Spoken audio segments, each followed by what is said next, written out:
Jadi yang poin kedua tadi udah jelas. Maksudku itu dibaca lagi itu bukan diteruskan. Oh, oke. Dipertegas itu bahwa Oh, Kementerian Hukum dan HAM itu hanya memberikan pengakuan toh itu ya wajib sampai bulan Maret 2023. dan wajib dilaksanakan sampai di Maret. Iya. Faktanya dilaksanakan enggak? Diundur, Bang. Ya kan gagal. Gagal akibat kesalahan dari SCOC maupun kepanitiaan kok yang dikorbankan anggota. Ini Iya. kan tidak ada kejelasan, cara hukum juga ada jelas. Ini buat gaduh secara nasional. Nah, dengan keluarnya surat tanggal 3 yang memundurkan sampai bulan Agustus 2023 pelaksanaan Kongres 2023 dan tetap mengakui PP sampai Ya suruh Agustus gaji aja itu. satu. Yang Itu buat surat tuh suruh gaji, suruh ini, itu aja. nah, ditambah dengan dalam sambutan di kan acara di Kongres. Atau mereka suruh ini aja, suruh megang dia ketua umumnya kan rangkap jabatan daripada rangkap dengan komisaris. Emang ngerangkap komisaris, Bang? Ya nggak tahu. Ya, Emang boleh rangkap jabatan? eh, emang pejabat negara nggak boleh, Bang ya?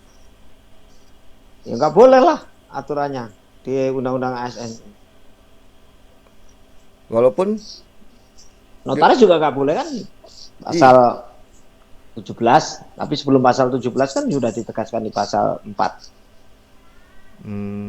nah, dengan ada surat tanggal 3 akhirnya membuat dalam artian 24 Penguil itu akhirnya menyatakan sikap, menyampaikan dalam konferensi pers akan melaksanakan kongres luar biasa. Tanggapannya gimana, Bang Bro?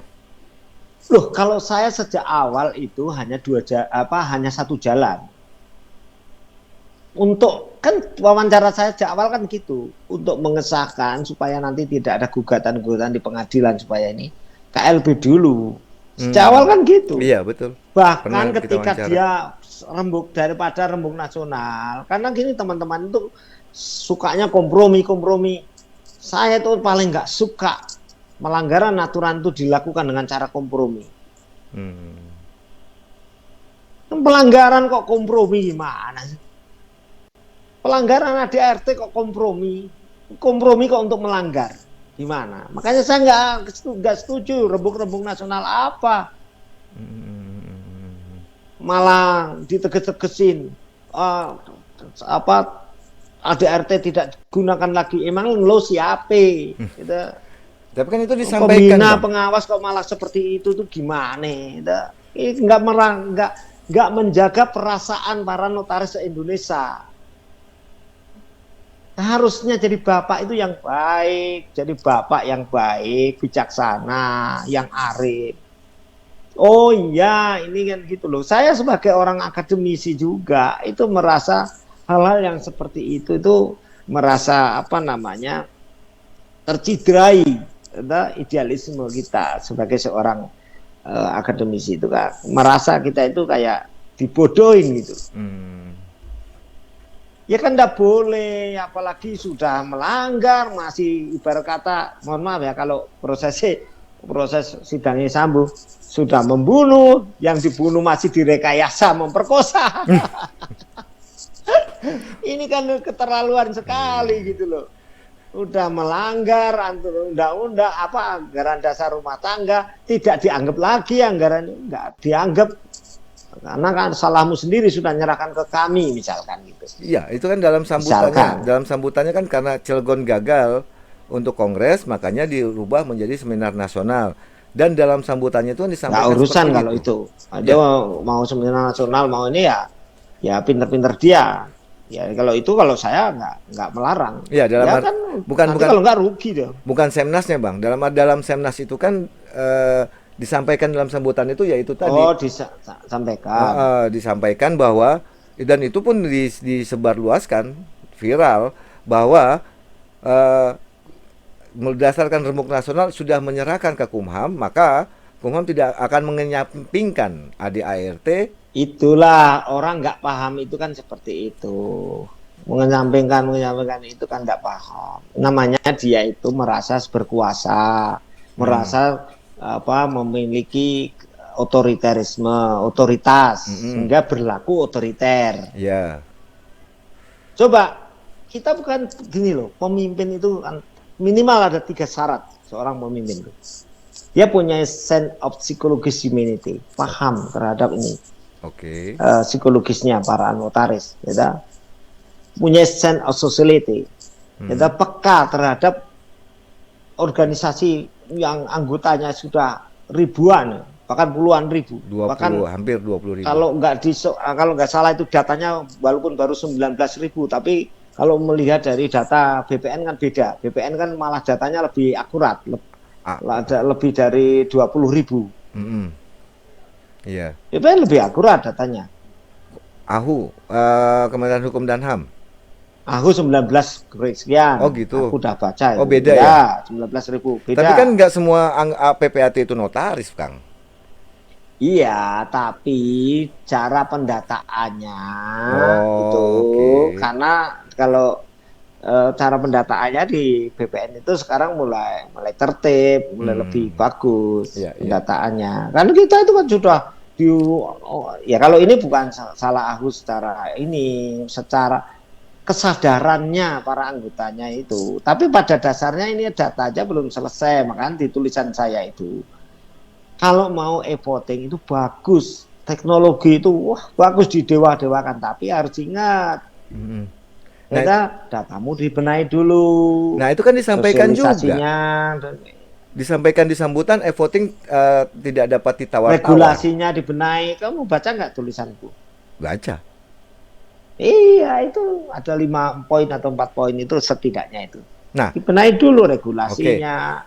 Kemudian area spotnya nanti yang akan kan tidak semua area spotnya itu kan bisa untuk e-voting, emang bisa. Servernya jangan kayak kemarin aja pendaftaran aja belepotan kayak gitu. Saya tidak jelas permainan pendaftaran atau enggak, aku nggak ngerti. Tapi yang jelas kan susah sekali. Mereka diprotes dari berbagai penjuru kan gitu. Iya. Jadi jangan sampai nanti justru e-voting itu kemudian disalahgunakan. Oke, pertanyaan terakhir. Dengan kondisi saat ini yang sudah ada pernyataan sikap dari 24 Pengwil untuk melakukan kongres luar biasa, ditambah ada pernyataan dari Kumham di sambutan bahwa karena sudah diserahkan ke kami, maka kami menyampingkan. Enak aja, makanya saya bilang gini, kan hanya satu yang saya maksudnya satu ini, tun dulu atau KLB, kalau tun dulu itu memang butuh waktu beberapa saat lah, tapi nggak lama tun itu, baru KLB. Tapi saya jamin itu kalau pun tun saya yakin itu menang, pengwil itu menang, surat itu dedel duel lah, yakin itu. Walaupun dia dengan jumawanya silakan kalau mau gugat ini gitu. Saya dikasih informasi itu. Nanti dia ada ruang dan waktu di mana dia akan ini. Jabatan itu tidak selamanya, bro. Ada saatnya nanti ruang dan waktu. Wong itu kalau pengwil itu laporan aja ke presiden ke ini selesai itu, ya. Pertama itu. Yang kedua KLB dulu. Kalau tidak diakui karena takut tidak disahkan oleh menteri baru tun. Tapi saya yakin kalau Pak Yasona enggak. Saya tahu kok Pak Yasona itu orang cerdas, orang ini enggak tipenya beda sekali.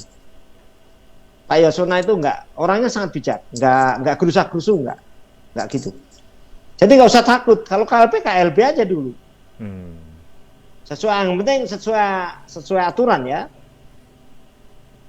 Karena kalau Pak Yasona suruh ngurusi ricu-ricu kayak ini ya enggak mau lah beliau. Iya.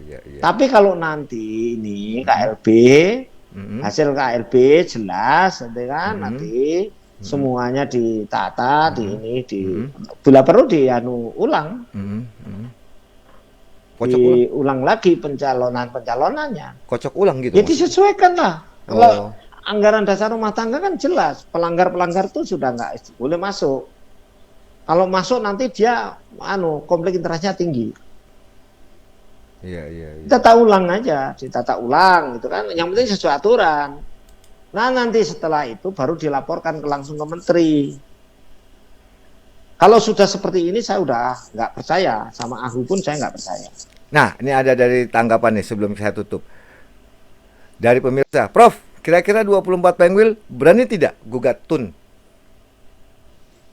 Ya harusnya berani, harusnya. Kalau nggak berani kan sebenarnya kan salah satu pengbel aja kan bisa sebenarnya.